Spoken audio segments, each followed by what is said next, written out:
Ce module de formation en ligne explique comment exercer votre statut de membre P, abréviation pour membre participant, pour participer activement aux travaux des comités techniques, sous-comités et groupes de travail de l'ISO. La participation des membres au processus d'élaboration des normes est essentielle à la production de normes pertinentes à l'échelle mondiale. Pour assurer un engagement actif des parties prenantes, il est important d'avoir un large éventail de participants dans votre pays, avec notamment des experts en mesure d'assister à des réunions, de travailler à l'établissement de positions consensuelles et de formuler des recommandations au moment des votes. Le rôle des comités miroirs est très important. Ils portent la voix de l'industrie dans votre pays.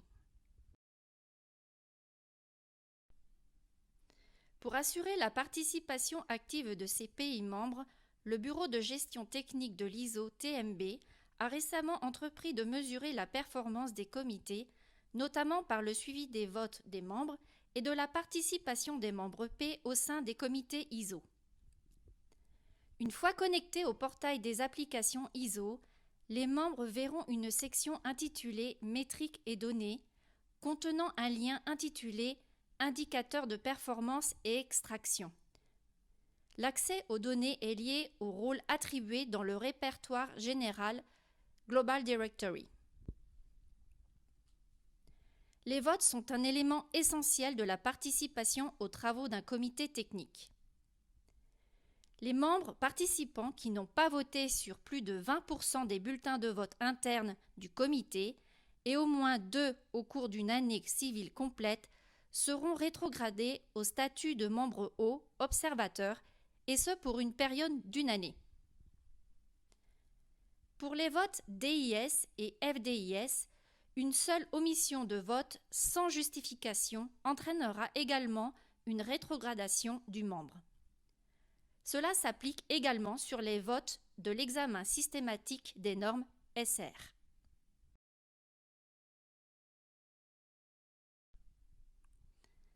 Un comité membre qui omet de voter reçoit de l'ISO une notification automatique demandant une justification et l'assurance que le pays continue de s'engager à participer activement aux travaux du comité concerné. Sans prise de contact avec l'ISO CS, suite à cette notification, le membre est rétrogradé.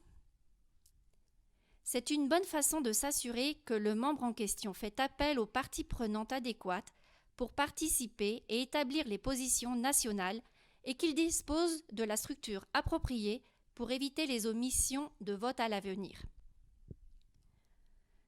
Outre l'obligation de voter, une participation active aux réunions est également essentielle au succès et à l'efficacité du comité.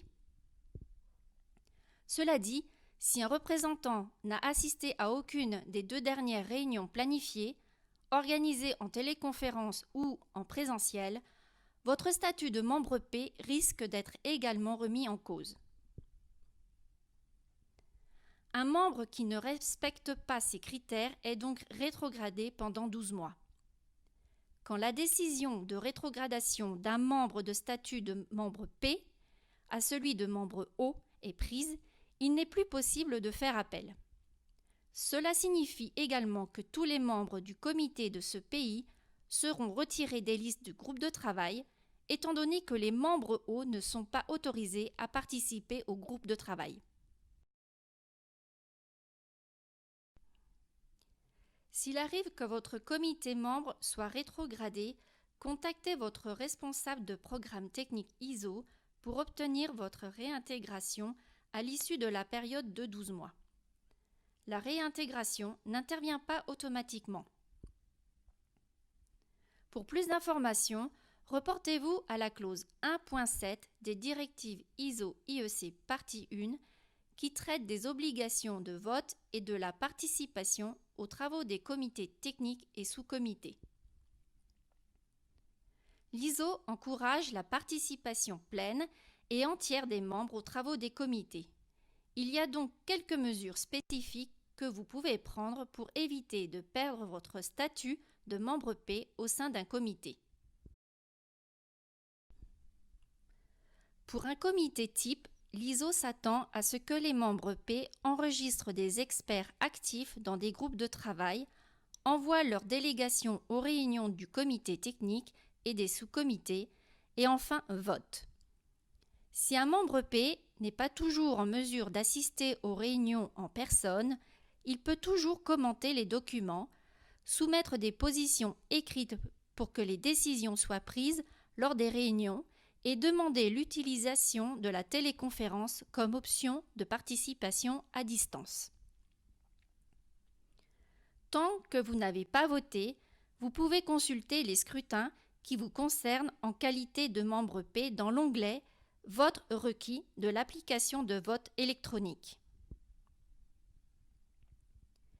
Les comités membres peuvent inscrire plus d'un votant, centralisé et ou décentralisé, pour être sûr qu'il y aura toujours une personne apte à voter le cas échéant. Cette procédure est fortement recommandée. Il est vraiment important que le comité membre ait enregistré dans le répertoire général ISO Global Directory le nom des personnes responsables des votes, ainsi que leurs éventuels remplaçants en cas d'absence. Savez-vous que l'abstention est comptabilisée comme une participation au vote? De ce fait, elle ne peut donner lieu à une rétrogradation. Étudiez vos processus et votre structure interne pour vous assurer que les comités miroirs adressent leurs recommandations à temps, que les votes soient émis dans les délais et qu'ils soient vérifiés avant la clôture. Vous pouvez utiliser le calendrier Outlook comme rappel pour la clôture des votes ou, si vous utilisez iSolution, assurez-vous que les dates soient exactes et prévoyez suffisamment de temps pour obtenir une position nationale.